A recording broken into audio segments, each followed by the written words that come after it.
I'm Charmain Jackman from InnoPsych.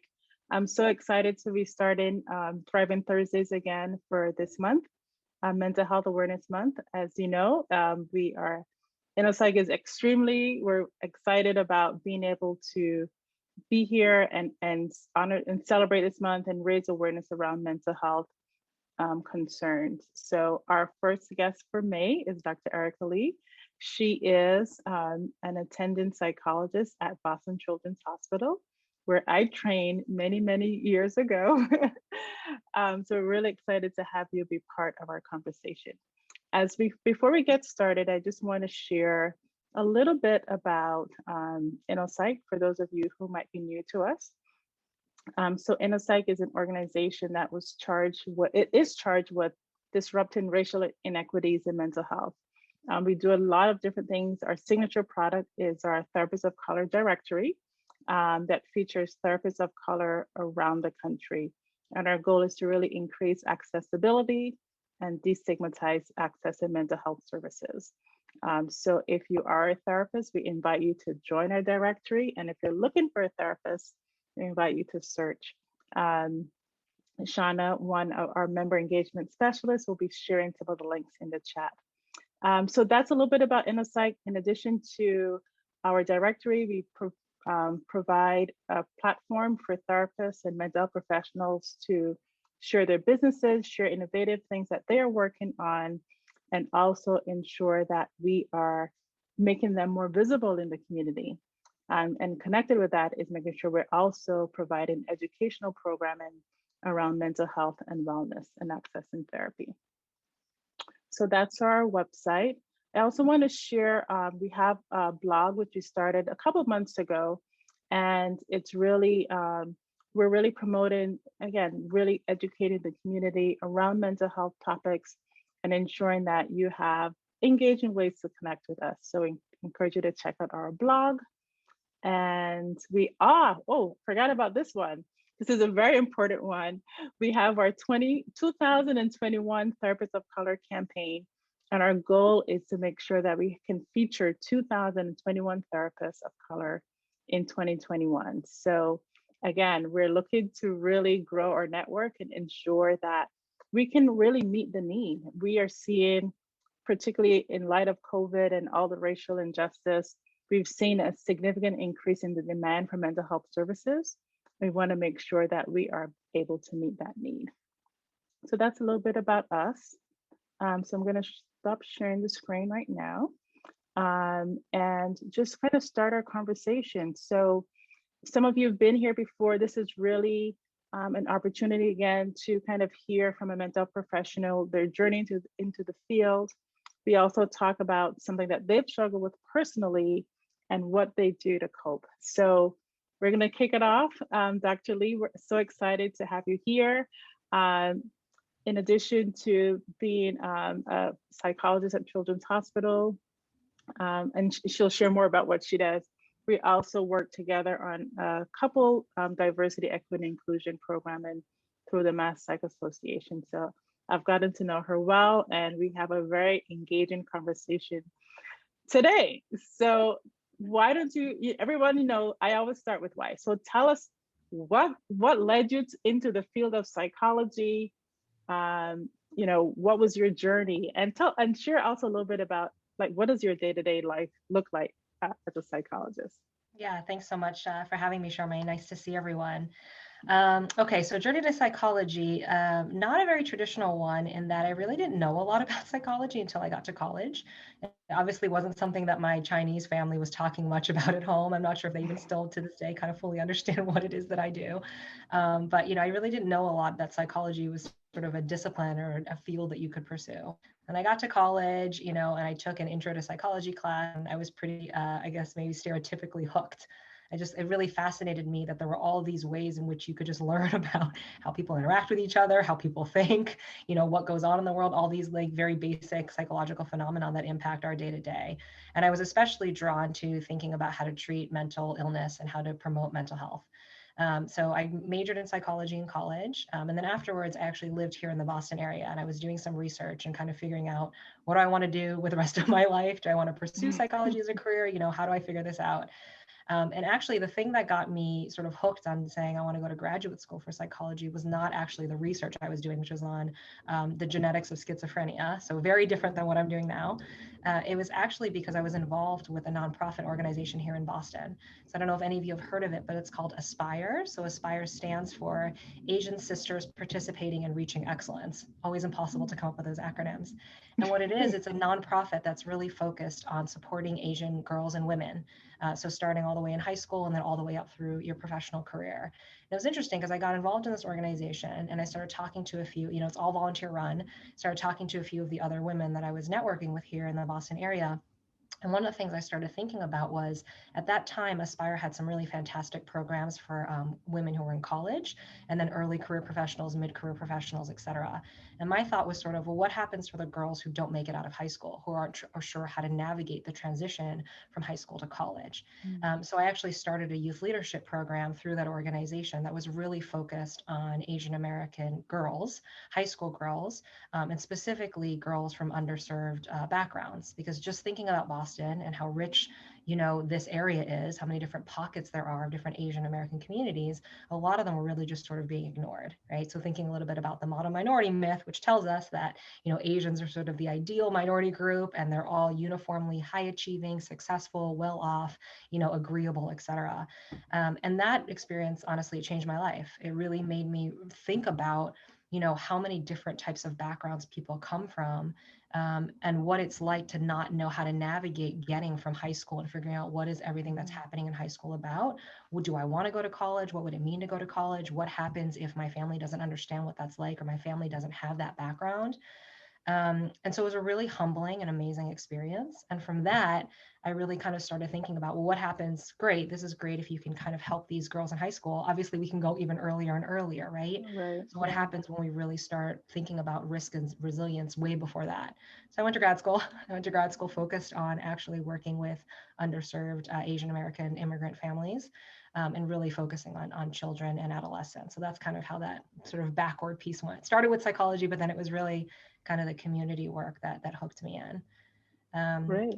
And then in terms of my day-to-day, in some ways every day feels the same, but I actually think every day is maybe kind of different. It's a whole hodgepodge of things, as those of you know who are in psychology, who are in this kind of field. So I do a few things at children. So a lot of what I do is clinical care. So I do a lot of therapy with children and teens, and I treat a lot of different things. So I treat anxiety, depression, OCD, PTSD, a whole range of things, disruptive behavior problems. It's kind of the whole gamut in outpatient psychiatry.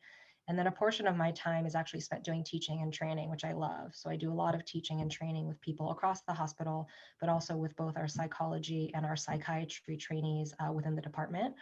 And then I also do some research. So I'm involved in some really exciting research initiatives, primarily with our primary care center, around how do we increase families' access to mental health interventions and services when we know that the wait lists for somewhere like an outpatient psychiatry department are kind of never ending. So that's a little bit of what my day-to-day is. It's a little of everything, as you know, Charmain, from having been there. Yeah, it sounds very busy, right? So you provide clinical care, you teach, and you do research. I know, I think in grad school, like one of the things is like you were doing so many things, and it's interesting that that energy, like for me anyway, continued beyond grad school. So it's like it makes it interesting. It makes the day interesting for sure. So, I think as you think about, so a lot of your work is with children and adolescents. So a question that we've talked about a lot, I'm at a high school as well. Like, what are you seeing in terms of the mental health for the children and adolescents you've served in light of COVID, but also the racial justice? I know my high school students are very connected to racial and social justice issues and have been really impacted by all that's been happening. So I'd love to hear what you're seeing from the hospital lens. Yeah, it's been really hard. I feel like that's an understatement. Everyone talks about this whole year, the unprecedented is like the cliche word now, Yeah. but that's really where it feels like, right? It feels like the need for mental and behavioral health services before the pandemic was already huge, right? That the number of kids needing, mental health support far exceeded what was actually available in the community, really anywhere in the country. Boston, in some ways, we're luckier because we actually have more mental health professionals and we can't remotely meet the need. But really, since the pandemic started, it's been so difficult. I mean, I think the disruption to everyone's lives in terms of their day-to-day routine, in terms of the social isolation, in terms of just the immense amount of pain and suffering that has happened in BIPOC communities from everything that's been going on over the last year, it's almost too much to bear. And yet at the same time, even though we're seeing so many kids experiencing more symptoms of depression, anxiety, traumatic stress, etc., I think it also speaks to the immense resilience that human beings have, that there's something about humans that we are built to survive. And so I've also just been so inspired and truly amazed in a lot of ways to see the ways in which children and teens, even very young ones, and their families have managed to keep going. But it hasn't been without a fair amount of suffering. It's really been difficult. And now, so great, in Massachusetts, kids are starting to go back to school. But what does that mean? It's been over a year for most of these kids since they've been in the classroom. It's a whole new set of changes to adjust to, of what is it like now to go back to school? Like, do I know how to be around people? Do I know how to sit in a classroom all day? Do I know? I don't, for these kids, like I see kids who, they started, high school or junior high this year, and they've never been in school. So now it's actually, they're around hundreds of kids they don't know. It's really, I mean, it's overwhelming for me just to go back into the office. It's really overwhelming for kids. It is. So it's a lot. I think people are really struggling. And I think they're also moving towards, like, the sun is shining more, like today, we're slowly starting to kind of reemerge. And is there sort of hope for returning to a normal life, whatever that is now? Right. Exactly. Whatever that is. So yeah, I definitely have seen students who are happy to come back, but they're coming back to a school that's different. For my school, they can't congregate like they used to. You can only walk certain ways in the hallway. You can only go to the bathroom with an escort, right? It's like, it's so different. And then there's some students, the ninth grade students, have never even been in the building. So for some students, there's a lot of anxiety. If they already have some pre-existing anxiety anyway, coming back into school has really heightened that. And some have opted to stay home. But I worry about, like, the social emotional, the social connection piece, because then, like, it's just even more prolonged for them to get back and connect with people. And I know, working, I think one of the things we often worked with when I was at Trojan was that school refusal, right? And the thing with school refusal, you don't want them to be home, because that just sets in, it just reinforces all the things that they're having. So. Oh, absolutely. And, like, in some ways, the pandemic, there are kids who are like, this is amazing. I hated school anyway. I was getting bullied. I have social anxiety. Like, this is fantastic. I can just be in remote, literally in my bed, in my pajamas. But it actually exacerbated the mental health concerns they had, right? Because it allows them that avoidance and that space. And so now the idea of having to go back to school after so long feels almost torturous. So so pros and cons. Obviously, the pandemic has just kind of rocked everyone's worlds. Yeah. So talking about that, so one of the things I often share is, being a woman of color, a Black woman, a lot of my clients were not used to having a therapist that looked like them. And I'm curious, for you, working in the settings, or even the setting you're in now, even before, during your training, when clients came out and saw that you're their clinician, maybe clients who were Chinese like you are, what was their reaction? How did they respond to you when they like, oh my God, here's someone who looks like me? Talk a little bit about how that has been for you in your work. I love that you're asking that question, and I'm smiling because it has been so fulfilling. Like, Asian families just light up because it's not something that they are used to seeing, right? Like, even as I just said, growing up, I didn't even know psychology was a thing. I mean, there were no images of really any Asians of any kind in the media, in the popular press, right? So that's not even something I could really even visualize, right? Yeah. Tell you, it's so satisfying to see the way, like, a kid's face lights up, or a parent, because Lee is kind of you can't really tell, right? Like, maybe I'm Asian, maybe I'm white, like, it could be anything. So families get really excited. And I think especially those Chinese families, because there is something to be said for that cultural understanding that you just cannot replace with anything but actual lived experience, right? And so especially for those families, so I speak some Mandarin, so for those families who feel like they're trying to explain something and there just isn't an actual English word for it, and so they can just say it to me in Chinese and I know what they mean, right? Or they can say, like, this is the dynamic that's happening in my family that's really difficult, that's related to something specific, culturally rooted, like losing face, for example, right? Like, this is so difficult for me because my kid is struggling, but I can't let anybody know. Like, my whole family will lose face if anybody knows that my child is seeing a psychologist. So I think there is there's maybe an assumed safety, which makes the entry into the work easier. Of course, they have to maintain and create that safety for them. Right. Yeah. They feel held in a different way, knowing that there's someone who looks like them, like you said. Yeah. And that's so true. I have clients who will say, particularly Caribbean clients, where we'll talk about some of that, something family connected. And, I have one client in particular, she's like, I just get it. Like, you don't need to explain. It's like, oh my God, thank you. Like, I'm so glad I don't have to explain like why, talking to my mom about this particular issue, while it may, from your American perspective might say, well, this is something you do, but from a Caribbean perspective, no, you're not going to just tread those waters, because it doesn't make sense. So I think that's really valuable for families.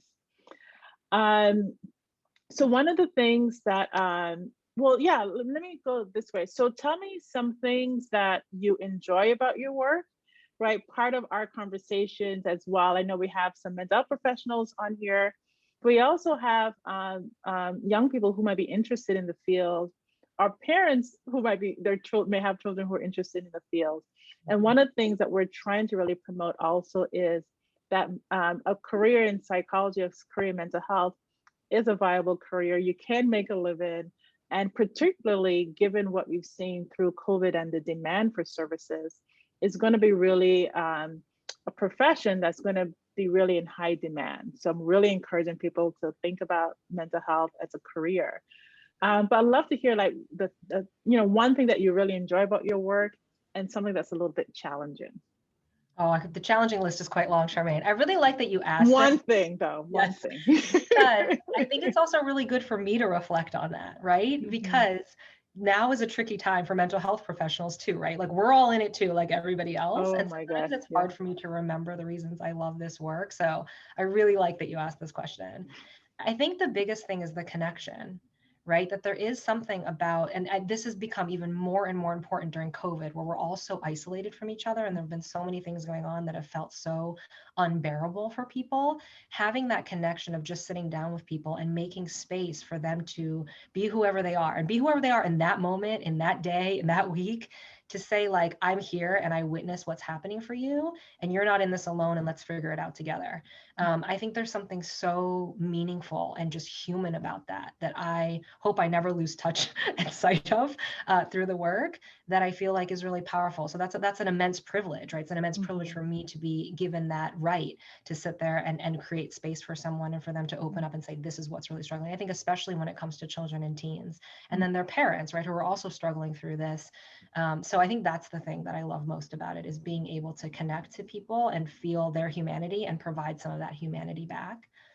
What's challenging? Let me pick just one short just one it can be really paperwork. What's that? Oh, no, it's actually not even the paperwork. Maybe just because now I've just accepted that this is a never-ending part of the job.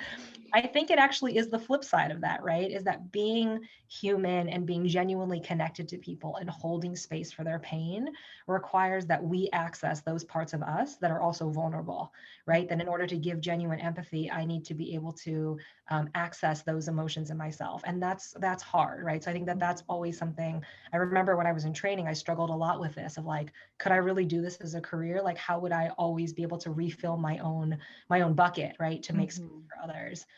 So I think that's always the balance, is staying connected to people and being genuine and not burning out, while also, taking care of ourselves. So that's the struggle. So true. And I think now more than ever, where we're on a lot, it's so important. I always get that question, right, when I work with students who are interested in the field. They'll say, well, how do you do it? How do you listen to people's problems every day? And there's a certain amount, there's that balance of empathy that you have to bring in the work, but you also have to, like you said, make space for your own self-care. You have to separate, you have to detach. And it is a tricky balance being able to do that, because, and particularly working with teens, I think it's like, there's so much that they're given and releasing, and you do have to have that that lid for your bucket, right? Because you do have to protect yourself if you want to persist and have a long-term career in the field. So that's really important. So I'm going to switch gears a little bit. I know we do a lot of work around diversity, equity, and inclusion.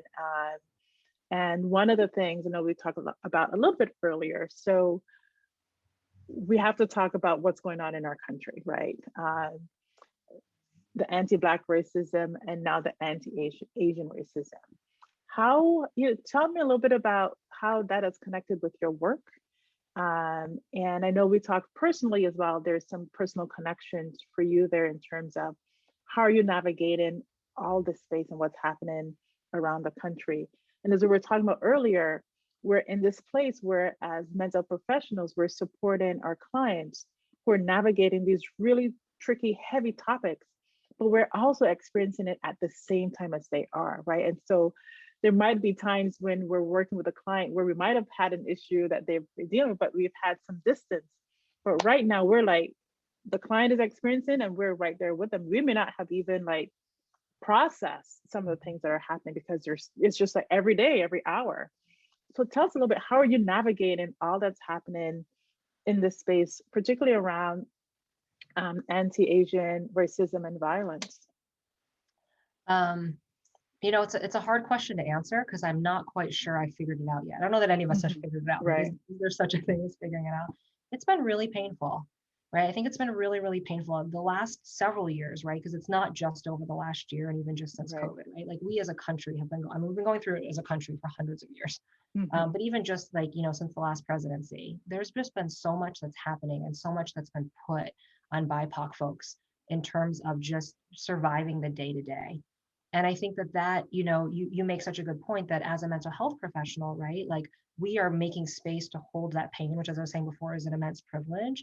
And what happens when we ourselves are going through it and not even having necessarily the space or the direction or the, I don't know, maybe even the energy to figure it out for ourselves. It's been really, really hard.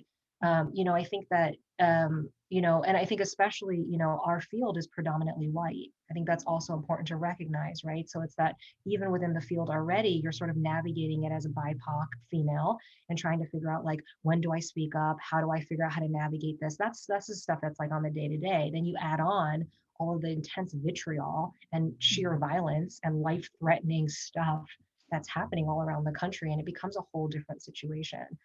So I'll say I don't know that I figured it out yet. And I think that, for me personally, I've just talked a little bit about what it's like professionally, but also personally, I'm a member of a multiracial family, right? So my husband is Black, my extended family is Black, right? My family is Asian. And so we've had to grapple with a lot of that stuff, right? Because it's not even just what's happening in the world right now and my genuine fear. Like, I've told my parents, like, hey, I know before you got vaccinated, the big thing was like, we're going to go to Walmart and that's like the big outing because we can't do anything else.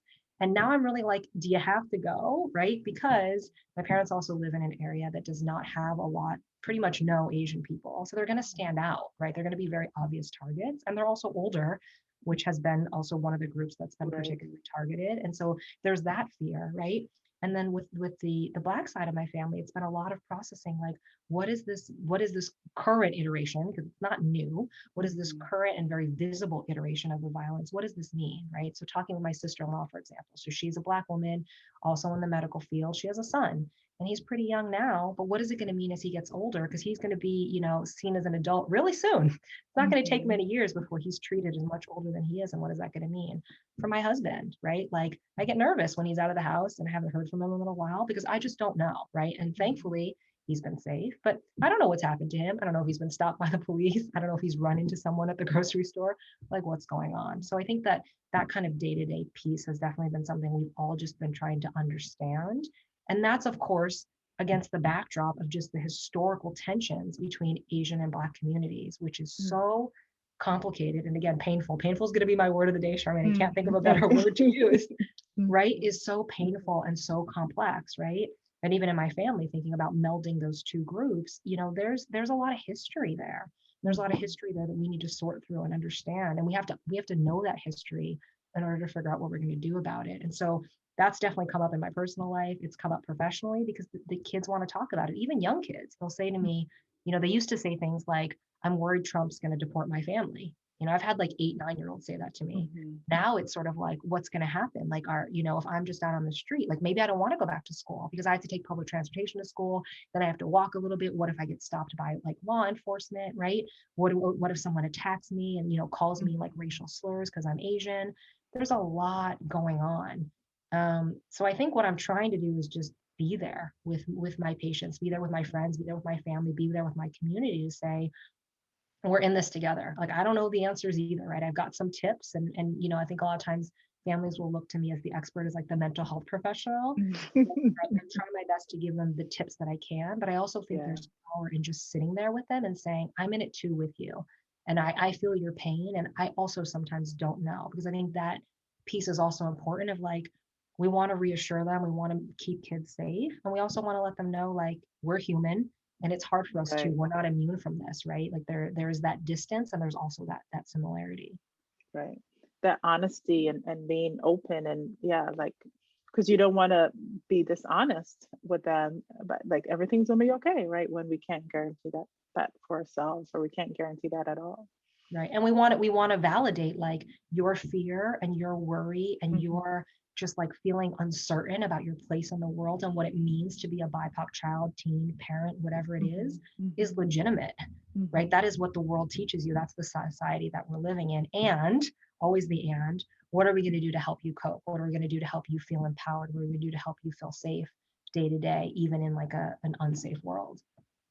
For sure, for sure. Thank you. That's so, so powerful. I really appreciate all that you've shared in that little tidbit. So, well, let's go back a little bit because you kind of dropped this like bombshell a little bit.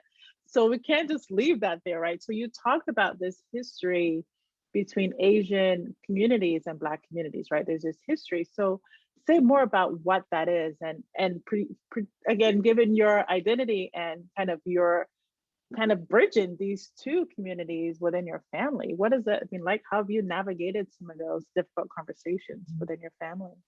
I think it goes back, I mean, it does in a lot of ways, just historically goes back to the model minority myth, right? And this idea that if you're thinking about a white supremacist structure, then the goal is to keep a certain group at the top and in power and all the other groups below horizontally sort of duking it out, right? And Mhm, if you look at the history of like where the model minority myth started, it was this idea of like elevating Asian Americans as like the wedge race, right? That Asian Americans are now seen as sort of the like pull yourself up by your bootstraps group. They did so mhm, well. Why can't everyone be like them, right? And here's the thing that's really complicated that I think is something that Asians and Asian Americans also really need to grapple with is that that in some ways is a privilege, right? We need to recognize that positive stereotypes, not uniformly positive, right? mhm. But this general positive stereotype affords certain benefits, affords certain benefit of the doubt, right? And that is used against other groups, right? And so I think sometimes that's something that Asian Americans have been uncomfortable acknowledging, right? Like we can easily talk about the downsides of the model minority myth, which is like, well, saying that everyone is uniformly high achieving and successful is not true, right? If we look, for example, at New York City, the group with the highest poverty rate are Asian Americans, right? That glosses over people who are really suffering and also makes it harder for Asians to speak up and say, hey, I'm having a hard time, I need help, because I'm now going against the stereotype. Am I a failure because I'm not the model minority, right? Right. And again, what are the benefits to be having a positive stereotype, right? Mhm. And can we recognize that and then figure out a way to apply that knowledge in a way that actually benefits everyone and really focuses on this idea that, you know, elevating Asians in one way has historically been used to put down Blacks at the same time, right? So Right. the minority myth actually inherently a part of that is anti-Blackness. And what does that mean? And can we actually face that and have the conversation about it? So that's something that I, you know, personally have thought a lot about, you know, personally in my own life, and then also, of course, professionally, right? Like, what does that mean, and how does that play out? Does that impact my role as a psychologist? Does that impact how I think people see me? Where does that make it easier or harder for me to stay silent? Yeah. I mean, they're complicated issues. Again, I haven't figured it out yet, but it's Right. I'm thinking Yeah. about all the time, Charmaine.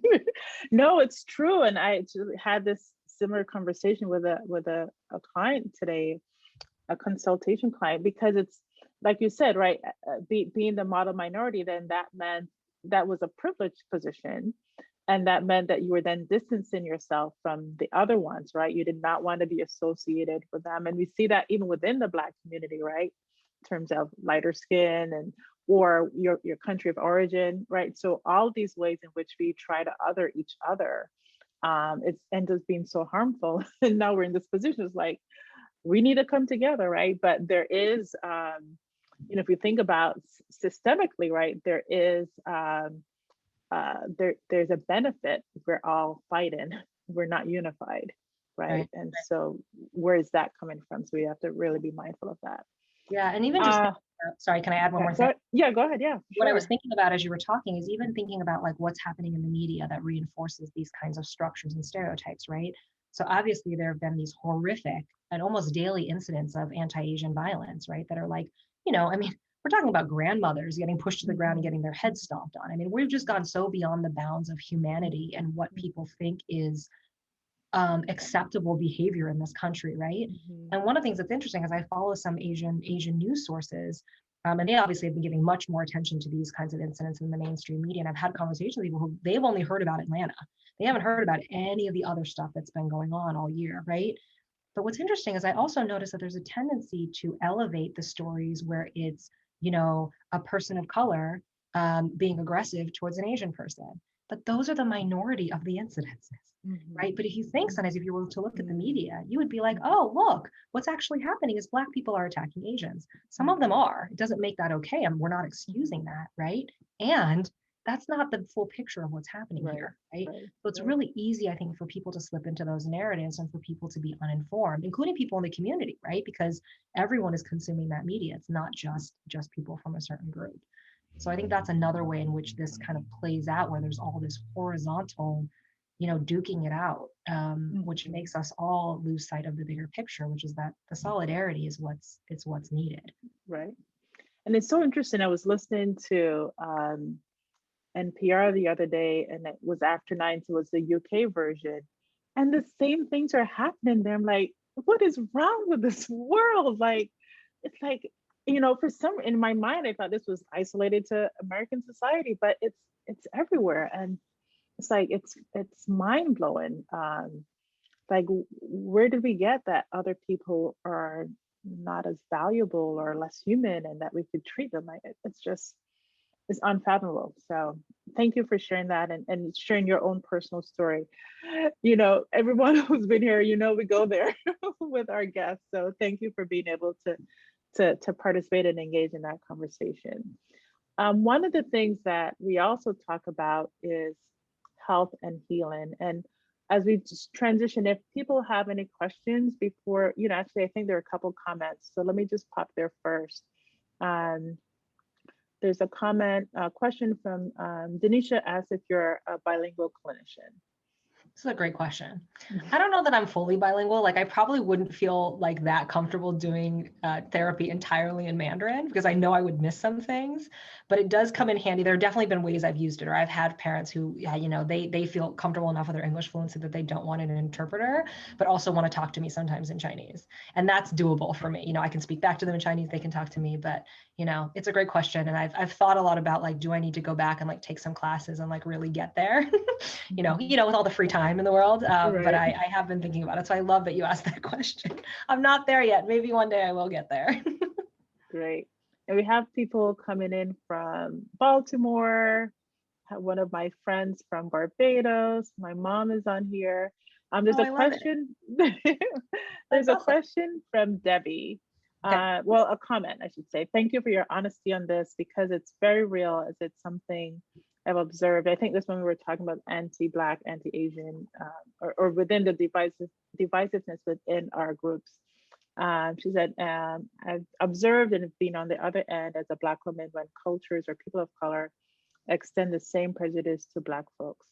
Appreciate the honesty. It does make life difficult at times. And we do need to be open and transparent about the issues within people of color. It's certainly a design to divide us all, and lighter versus darker skin folks. Yeah, very, very true. Thanks, Debbie.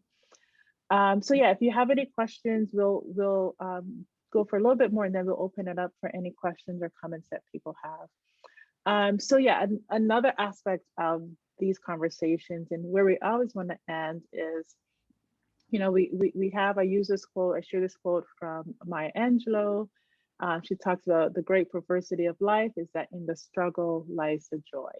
And so how are we balancing all that the heaviness of the last year, the last 4 years, the last 400 years, right? How are we balancing that and the impact that that's have on the emotional labor that we have as people of color? But where do we find healing and joy? So I always love to ask kind of what do you do for self-care? And what are some things that you're doing to promote healing within the communities that you exist in? This is a great question, and I'll be honest and say not enough in terms of self-care. Like, I Mm, feel I'm going to own up to it, Charmaine. I feel I spend literally all day long. Like, how many times do I say the word self-care, especially to parents, of like emphasizing, like, you got to put your oxygen mask on first, right? Like, if you don't have yeah, anything gas left in the tank, like, there's nothing for your kids. And I'm really not good about it on the back end. And sometimes when I think about it, I'm like, wow, I would be like the worst therapy patient, because it would be like you're not doing any of the things you're supposed to do. So I'm going to own that first. I'm trying to just slow things down. Like, I think, I talk so much with families about this idea of being mindful of, like, when everything feels mhm, overwhelming, just bring yourself to right now. Like, what do I just need in this next 30 seconds to make it to the next 30 seconds to make it to the next 5 minutes, right? Like, let me slow it down. I'm also trying for myself to notice that even in the days that feel packed, where I'm on Zoom back to back to back, or where I can't think straight because I'm, seeing a patient, then I'm teaching, then I'm seeing 5 more patients, whatever it is, that there are little moments in there where I can take a moment and I can breathe and I can try to reset and I can try to notice that there's like joy in the world, right? So I think mhm, I was telling Charmaine this earlier in the week that I'm a new plant mom, and I'm not really a new plant mom because I've unfortunately let many plants move on to their final resting homes, but I'm trying really hard now to like keep a plant alive. And so sometimes I'm trying to give myself like even 5 minutes in the day where like I get some fresh air, I look outside, I see that the sun is shining, I take care of my plant, I just kind of breathe and I like just reset and I try not to think about work. And are there little moments in the day that we can find like that, right? Whether that's through a workout, whether that's through cooking, whether that's like, you know what, I can't do anything else today, but when I'm going to take a shower, I'm really just going to enjoy taking a shower. It's a mundane task when normally I'm thinking about all the things I'm going to do as soon as I get out of the shower and what time is it and when does the next Zoom call start and I have to email this mhm. person and whatever it is. But like, let me just like slow it down. And there's actually a poem that I really love. Can I find it and read it to you? Of course, of You're like, course. oh, we're gonna do a And poem. while you look for it, I'll Yeah. just jump in because Okay. I have actually, with using a lot of mindfulness with clients and a lot of the workshops that I do, really be talking about mindfulness. And the secondary impact is that I get to practice mindfulness during Yeah. those moments. And I had a moment this week. I had a doctor's appointment, and I can be a little bit impatient sometimes. So when I go to the doctors, I hate waiting. And guess what happens? They always make you wait. Of course, 100%. So after certain like 10 minutes, I'm always like, hello, where's the doctor? It's been 15 minutes. But this time I was just waiting. I brought a book. I was right doing smart, and I noticed I noticed the impatience coming up, but I really was able to resist that urge to go in the hallway and say, "Come on, people, I got things to do." So Yeah. it's working, like it's working, and it's been the practicing. The last 25 days I've been working, doing a fundraiser for the Mother's Day Walk for Peace. So my daughter and I have been walking, and I've been taken in nature. Like, we don't do music, we just kind of go out and walk and notice. And it's been beautiful. It's been such a good experience for me. And I don't feel as much as a fraud as I have in the past, where I'm telling clients like, these are great things for self-care, and then I'm not doing them. So yeah, I'm so glad. Thank you for sharing that. And it's been really helpful. Yeah. So the poem I wanted to read is from Mary Oliver, who passed away a few years ago. But she wrote this beautiful poem that has always stuck with me and that I recently came back to and was like, this is a good reminder for my life right now about like not letting moments of joy go by, because Mm, they're there. They're just easy to miss. And again, the sort of busyness of every day and how difficult and just painful so much of life can be, especially right now. So I'll share it to you. It's called Don't Hesitate. So she says, if you suddenly and unexpectedly feel joy, don't hesitate. Give into it. There are plenty of lives and whole towns destroyed or about to be. We are not wise and not very often kind, and much can never be redeemed. Still, life has some possibility left. Perhaps this is its way of fighting back, that sometimes something happens better than all the riches or power in the world. It could be anything, but very likely you notice it in the instant when love begins. Anyway, that's often the case. Anyway, whatever it is, don't be afraid of its plenty. Joy is not made to be a crumb. And joy is not made to be a crumb. I was like, oh my gosh, that's so true, right? Because we're so busy trying to create joy in others' lives. And again, try to turn their pain into something that they can withstand and build their resilience and move on, right? But how much in our lives are we missing moments where we are reducing our joy to a crumb, right? Or we're not giving it its full, attention and really savoring it. So, I'm trying to hold that on as like, that's going to be my new mantra for the year. You have to share that with me, because Yes. one of the things one of the strategies I talk about with people I do my workshops with, it's the 3 M's of mental wellness. I talk about mindset, mindfulness, and the mind-body connection. And I say, if you remember nothing, the thing I want you to remember is do what brings you joy.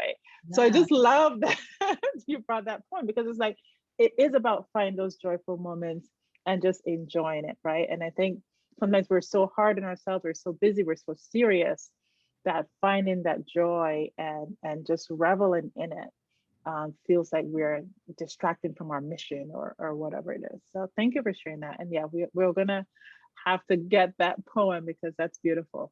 It's called Don't Hesitate by Mary Oliver. Okay, excellent.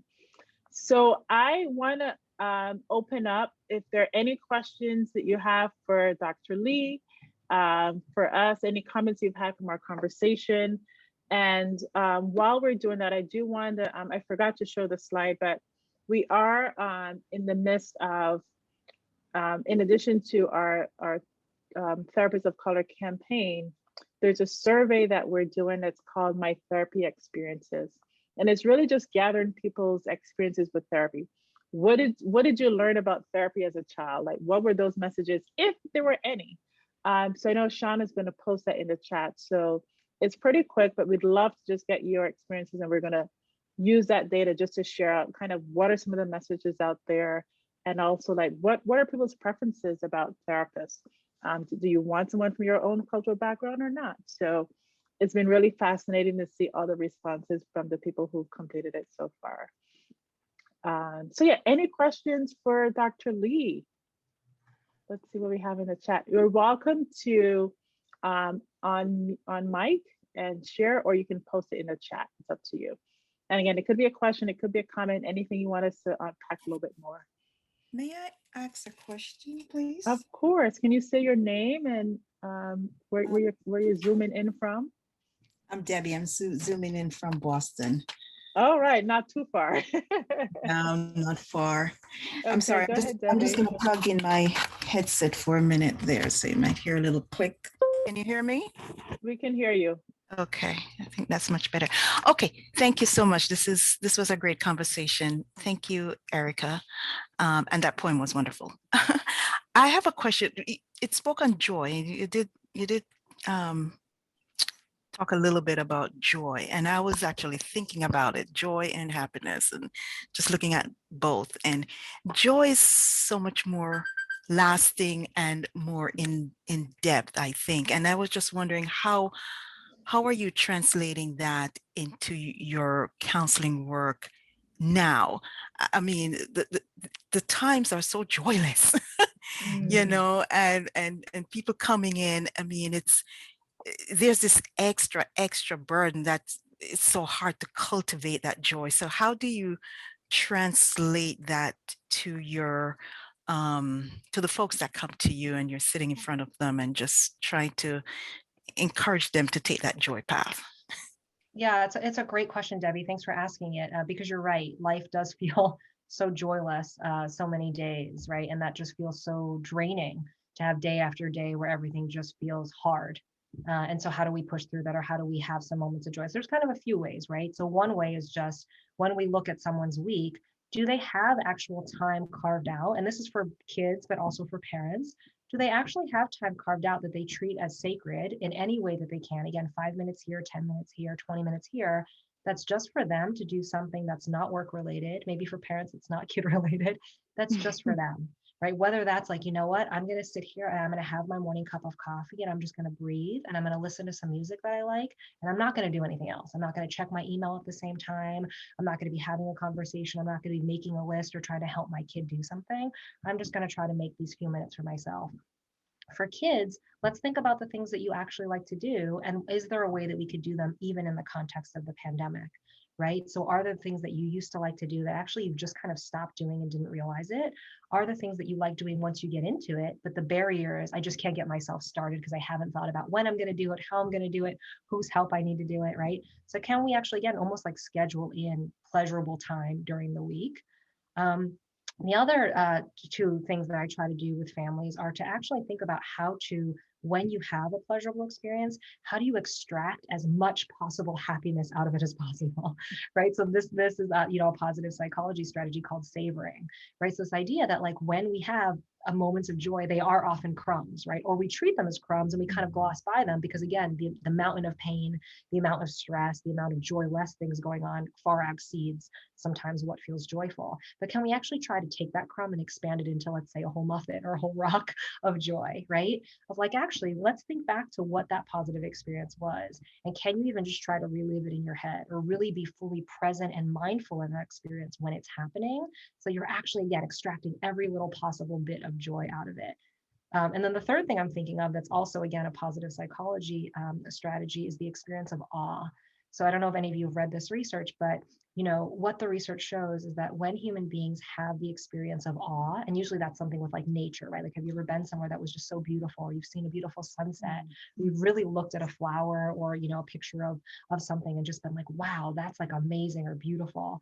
And awe actually has tremendous mental health benefits, right? Sometimes I can talk with kids and families about how can we have some moments of awe for you, right? So Debbie, I'm thinking a little bit about the picture that you have behind you, right? Which looks beautiful, right? And I'm imagining if you were there in person, that would absolutely, like, I'm a big nature person, that would absolutely induce awe in me, right? And there's this peacefulness and connectedness that comes along with that. And we can do that, you can obviously do that live if we're able to, like, can we get to a park? Can we stand at a body of water? Can we just look at a plant or a picture, right? But we can also do that, like you can watch YouTube videos, right? We can look at picture books. There's lots of ways to kind of pull for that experience so that we can, again, just kind of create moments of joy, even in the midst of so much joylessness and sometimes so much pain. And, to add on to that, I really appreciate that question, Debbie, is that there's the intentionality, right? And you have to kind of almost sometimes I think in this culture where it's based on capitalism and go, go, go, busy, busy, busy, there are not a lot of downtime moments that, I think even to think about today that I take a few minutes to pause. Yes, I walked on the deck and like ate my lunch in the sun.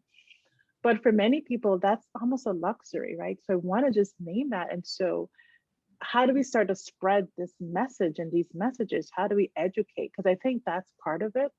It's like, how does this connect? Because it is so in contrast to the lives that we actually live. And I just want to name that for people because some people are just surviving with basic needs, trying to make sure that they have food, shelter. And we've seen the impact of COVID and the disparities and inequities have expanded even more. But I think, connecting back to Maya Angelou's quote that even in the struggle, there's joy. And I think communities of color have relied on moments of humor and celebration and honoring that's really helped us sustain all these really horrific things, right?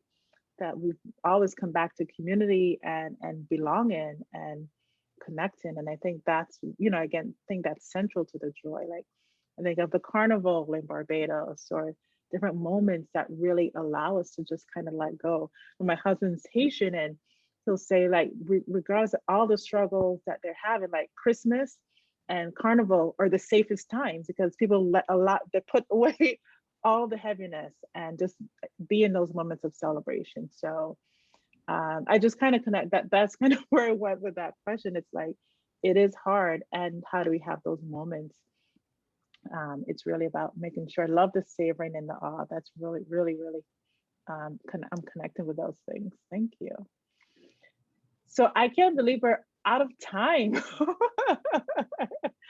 Where did all the time go? I just, there are a couple more comments. So Debbie's picture is Jamaica. Awesome, Debbie. Oh, beautiful. Hannah do you have any specific recommendations for trainings, books, resources for providing culturally responsive care for Asian clients? This is a fantastic question, Hannah. I wish there was more. There's not enough, right? And some of the problem is there's just not enough Asians in the mental health field. That's a huge thing. I don't have any specific resources. I think the big, in terms of like books that I would recommend people go to, I think it kind of depends if you're talking about working with kids versus adults. I have found that families find it very affirming to be reading, connecting with like news sources and advocacy groups that are specifically focused on the needs of Asians and Asian Americans, right? So for example, like Stop AAPI Hate, which has kind of been the biggest sort of hate reporting group and like advocacy group that's managing everything that's happened over the last year, has been like a very reliable news source. And that's been helpful for families just to understand what's like a reputable news source that has good statistics, that kind of connects me to different things that I can use for kids. Embrace Race has really great resources for BIPOC. I mean, it's not just for BIPOC communities, but also for, people who come from white families as well. But there's some really good, very thought-provoking and like deep articles and resources there. They also have like a ton of webinars that are for people from all different, whether it's parents, whether it's adults, whether it's kids. I've also found that for kids anyway, working with families who really are sort of like, I'm not sure how to help my child continue to build a really positive ethnic and racial identity right now, because it seems like the messages they're getting from the world is that we are invisible, we are disposable, we caused this virus, right? Like kids are coming home and saying, hey mom, like I heard that actually it's my fault that like we have coronavirus, like everyone at school is saying that, I didn't know it was my fault, right? So I'm also really encouraging parents to continue doing what we would always encourage with parents, which is to expose them to literature, to movies. Like there's so many amazing books out there that are being written by AAPI authors that depict really positive examples and role models and heroes, right, that are Asian and that look like these kids. And so giving them that resource can also be helpful. And then also, just as importantly, making sure that you're exposing your kids to other images too, right? That building a strong ethnic and racial identity as an Asian American is really important, but it's also important that those kids see that there are heroes and role models who look black, who look brown, right? Who come from all different backgrounds, because that exposure has consistently been found in research to lead kids to be more tolerant, to be more open, and to feel more comfortable around people who look differently than them. So it's I wish I had a better answer for you, Hannah. I don't have a lot that's like very specific, but hopefully that gives you some resources to start. Yeah, and I'm sure that there will be more. Maybe that's your next project. I do want to write a children's book. I just have to figure out what it's going to be about. Well, this has been amazing, which I knew having you on here. So thank you for your honesty, your authenticity in sharing your story, your family story. And love your background, by the way. Yeah. So again, thank you. I know Shauna dropped some of the links in order to kind of stay in contact with InnoPsych. We'll be back next week with who we have. We have Anastasia Kim, who wrote a book around having difficult dialogue. So we'll be talking with her next week. We'll be coming to you via YouTube Live. I will have practiced my skills with that. But we encourage you to continue to check out InnoPsych and all the resources that we have on there. And, again, fill out the survey when you get a moment. And just thank you all for being here. Good night. Nice being with you all. Take care. Bye. Have a good night, everyone.